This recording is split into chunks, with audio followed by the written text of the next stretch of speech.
Hey everyone, welcome back to the channel. If you're new here, we dive deep into stories that blend emotional drama with thrilling transformations, tales that make your heart race and leave you pondering long after. Today, we're kicking off a brand new story titled, My Wife's Plan Changed Me Forever. This one's packed with suspense, secrets, and those gut-wrenching moments of vulnerability that I know you all love. It's going to be a wild ride, so grab your snacks, hit that like button, and let's get into it. My name is Alex Thompson, and if you looked at me on any ordinary day, you'd see a pretty average guy. 32 years old, 6 feet tall with a build that's more office chair than gym rat.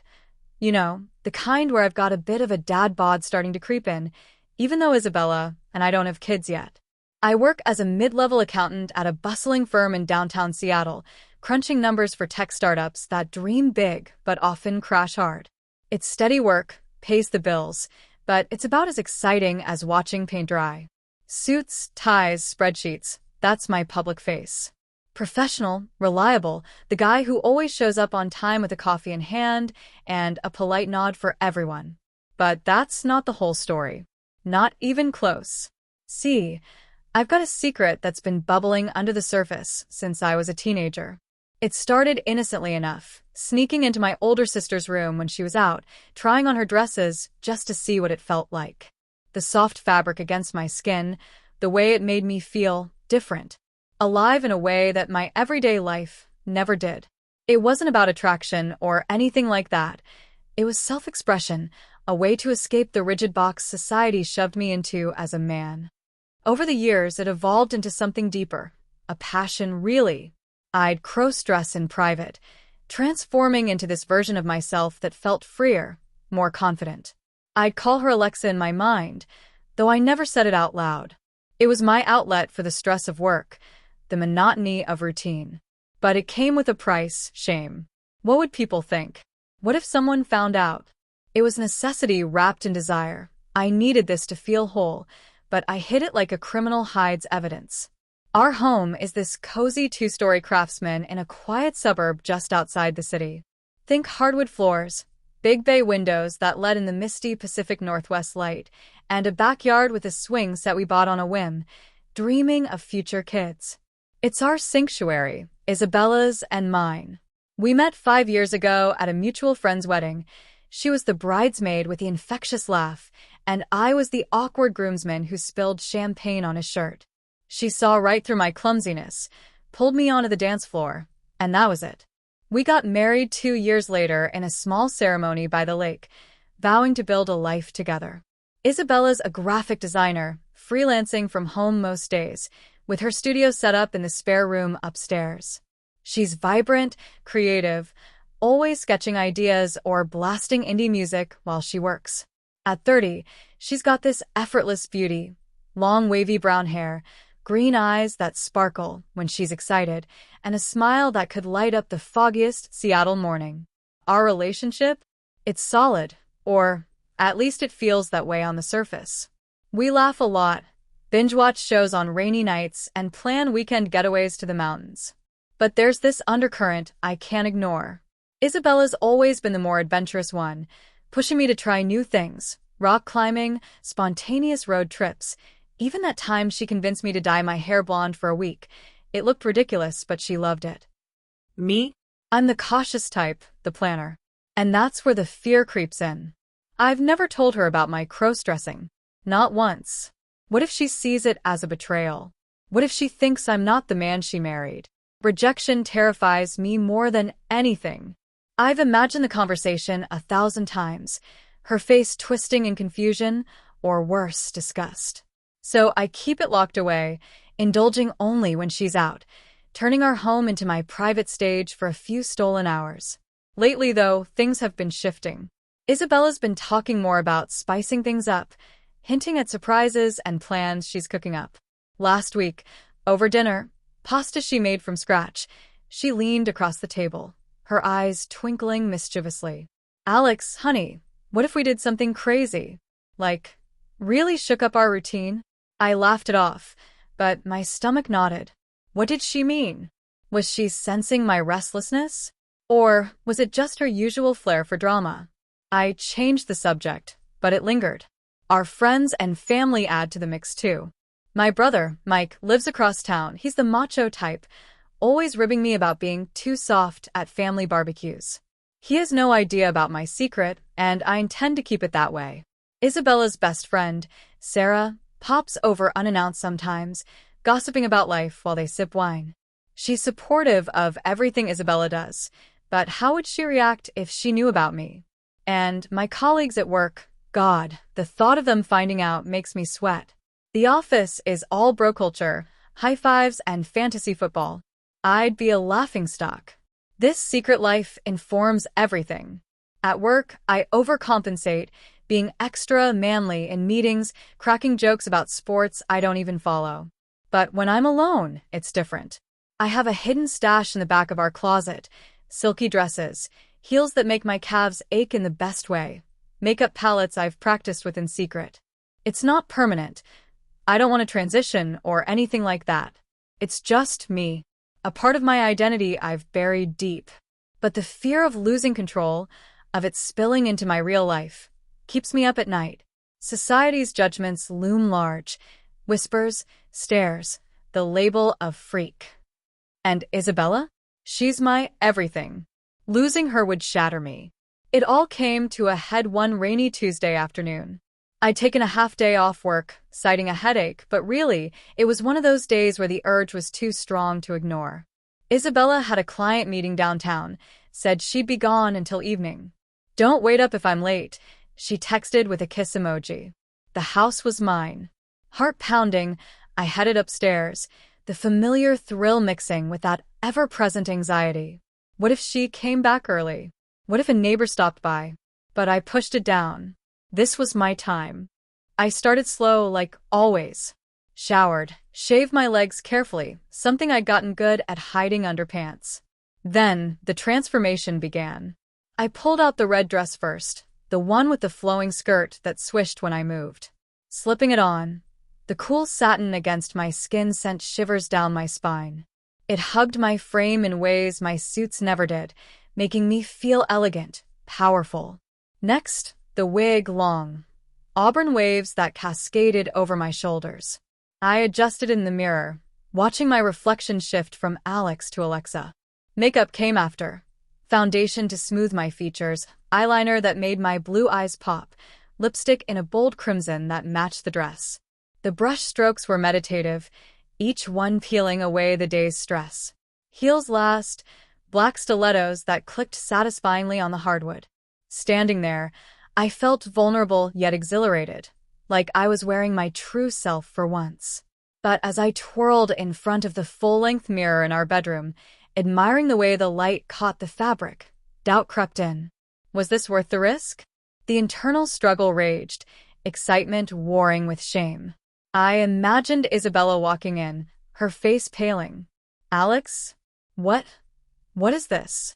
The thought made my chest tighten. Yet in that moment I felt more alive than I had in months. Little did I know, Isabella's plan was already in motion, and this stolen afternoon was about to change everything forever. Phew, what a setup, right? Alex's world is teetering on the edge, and we've only just begun. If you're hooked, smash that subscribe button and turn on notifications. We've got so much more coming. What do you think Alex should do? Keep the secret or come clean? Drop your thoughts in the comments below. Stay tuned for the build-up, where things really start to heat up. Here's the next section. Build up, approximately 5,000 words. This part ramps up the suspense, dives deep into Alex's transformation process, explores his swirling emotions, and plants the seeds of the coming crisis. It keeps the YouTube pacing tight, short paragraphs, vivid sensory details, inner monologue, and escalating tension to hold viewer attention. Build up. The rain tapped insistently against the bedroom windows like impatient fingers. I stood in front of the full-length mirror, red dress clinging softly to my body, heels making me feel taller, more present. Alexa stared back at me. Not Alex the accountant. Not the careful husband who double-checked the locks every night. Alexa, bold lipstick, smoky eyes, hair tumbling in auburn waves that caught the lamplight. I exhaled slowly. The house was silent except for the rain and the faint hum of the furnace kicking on downstairs. Isabella wouldn't be home for hours. That was the promise I clung to. I started moving, small steps at first, testing the click of heels on hardwood. Each sound sent a jolt through me, part thrill, part terror. The skirt swished against my thighs with every step, a whisper of silk that felt illicit and perfect all at once. I'd practiced walking in these shoes dozens of times, but never with this much adrenaline. My calves burned already, a delicious ache that reminded me this wasn't pretend. This was real skin meeting real fabric, real heartbeat racing under lace and satin. I crossed to the vanity, Isabella's vanity, technically. Her perfumes and brushes sat neatly arranged. I never touched them. Instead, I kept my own small kit hidden in a locked makeup case at the very back of the bottom drawer, disguised as old tax documents. I pulled it out now, fingers trembling just enough to make the latch click louder than it should. Foundation first. I dabbed it on with a beauty sponge, blending carefully along my jawline where stubble shadow always threatened to betray me. The coverage was flawless after years of secret practice. Next came concealer under the eyes. Those late nights staring at spreadsheets had left permanent half-moons. Then powder, setting everything so it wouldn't slide if I started to sweat from nerves. Eyeliner was always the riskiest part. One shaky line, and the whole illusion crumbled. Today my hand was steady. I drew the wings sharp and dramatic, the way I'd seen in countless late-night tutorials with the sound off and headphones in. Mascara next, thick, dark, making my lashes look impossibly long. I blinked at my reflection and felt something crack open inside my chest. Not shame, exactly. More like awe. How could the same face look so different? So, right? Blush. A soft rose on the apples of my cheeks. Then the lipstick again, deep crimson, the same shade Isabella sometimes wore when we went out for date nights. I outlined carefully, filled in, blotted, reapplied. When I pressed my lips together, the color looked dangerous. Alive. I stepped back. The full effect hit me like a wave. The dress was sleeveless, A-line, ending just above the knee. It cinched at the waist with a thin black belt I'd added myself. Underneath, I wore the padded bra and hip shapers that gave me the curves nature never did. Stockings, black, sheer, with a subtle seam up the back, completed the look. Every piece had been chosen over months, ordered to a P.O. box across town, wrapped in plain brown paper. I turned sideways, admiring the silhouette. My posture changed automatically, shoulders back, chin up, hips swaying just a fraction more than usual. The heels forced it. They demanded grace. For a few minutes I simply existed like this. I walked circuits around the bedroom, letting the skirt flare and settle, feeling the tug of garters against my thighs. I sat on the edge of the bed, crossed my legs, uncrossed them, practiced the way Alexa might sit, ankles together, hands folded demurely in her lap. Then I stood again, spun slowly, watched the fabric swirl. That's when the first real wave of emotion crashed in. Excitement, yes. But underneath it, guilt. Thick, choking guilt. Isabella's side of the closet was open. Her favorite denim jacket hung there, the one she wore when we walked the farmer's market on Sundays. Next to it, the navy dress she'd worn to our anniversary dinner last month.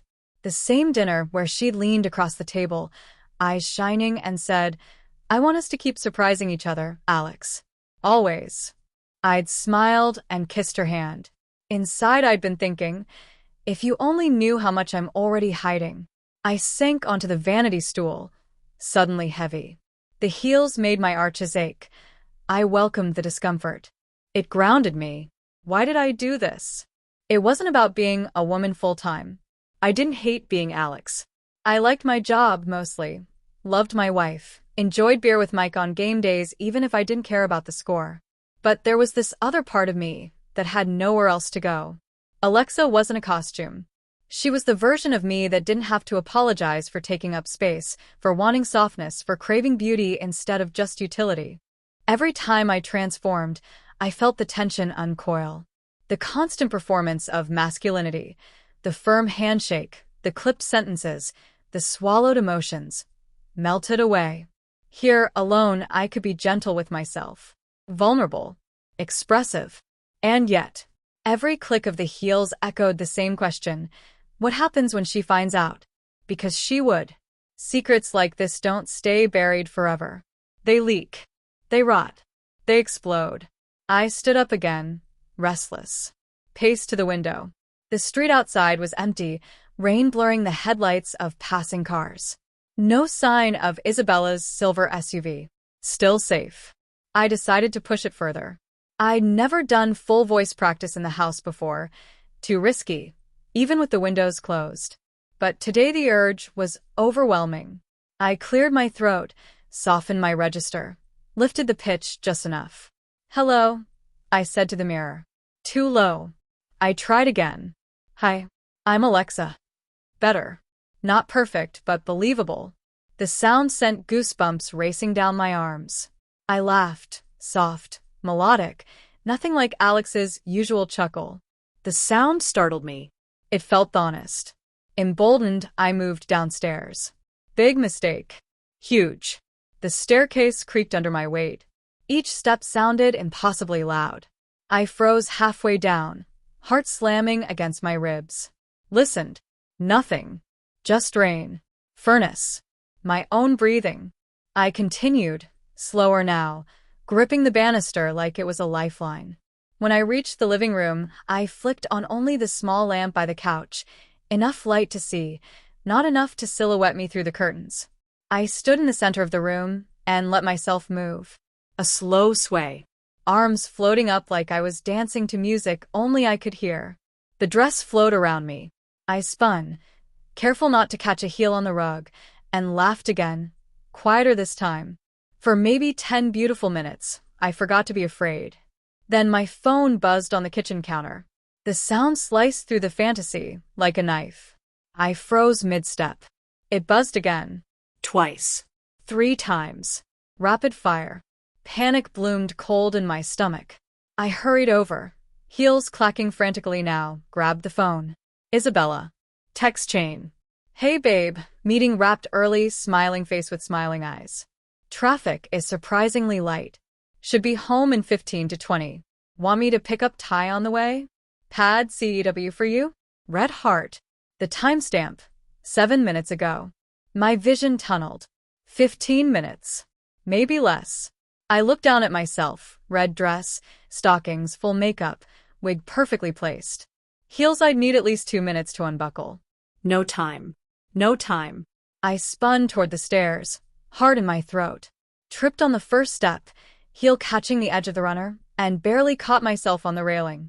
The phone slipped from my hand, clattered down 3 steps, screen lighting up with another message. Isabella. Actually make that 10 to 12. I'm flying through the rain. Can't wait to see you. Smiling face with hearts. I whimpered, actually whimpered, then clamped a hand over my mouth. Think. Think. Upstairs. Strip. Scrub face. Hide everything. Fast. But the makeup. God, the makeup. Waterproof mascara. Long wear lipstick. Foundation that needed remover, not just soap. I'd need 10 minutes just for my face. And the wig. Pinning it took time to do right. Ripping it off would leave my real hair a sweaty mess. 10 to 12 minutes. I bolted upstairs anyway. Heels be damned. Halfway up, another text chime echoed from the phone still lying on the stairs. I didn't stop to check it. In the bedroom, I kicked the heels off. Thank God for quick-release buckles, and started clawing at the zipper of the dress. It stuck halfway down my back. Of course it did. I twisted, yanked, felt a seam give a warning creak. Come on, come on. Finally free. I stepped out, left the dress pooled on the floor like shed skin. Bra next, hooks fighting me. Stockings rolled down too fast, one tearing at the thigh. I ran to the bathroom, flipped on the light, stared at my reflection. Alexa, half undone. Lipstick smeared from frantic wiping, mascara already smudging from panicked tears. I hadn't even noticed I was crying. I grabbed Isabella's makeup remover. Please let it be strong enough. Poured it onto a cotton pad, scrubbed. It burned. I scrubbed harder. Downstairs, the front door lock clicked. No. Not yet. Not yet. The deadbolt turned. Alex? Honey, I'm home early. Her voice, bright, happy, completely unaware, echoed up the stairwell. I froze, cotton pad dripping brown-tinged remover onto the tile. Footsteps in the foyer. Keys hitting the bowl. I brought tie anyway. Extra lime for you. Closer now. Starting up the stairs. My brain short-circuited. No time to clean up. No time to explain. No time to become Alex again. I did the only thing I could think of. I grabbed the first thing within reach, Isabella's oversized hoodie from the back of the bathroom door, and yanked it over my head. It fell almost to my thighs, covering the worst of it. The wig was still on. Makeup still half-smeared. But maybe in dim light, I heard her reach the landing. Alex? You up here? I stepped out of the bathroom, heart about to explode. She rounded the corner. Stopped dead. Her eyes went wide. The paper bag from the tie place slipped from her fingers and hit the floor with a soft thud. For one endless second, neither of us moved. Then she whispered, barely audible over the rain. Alex.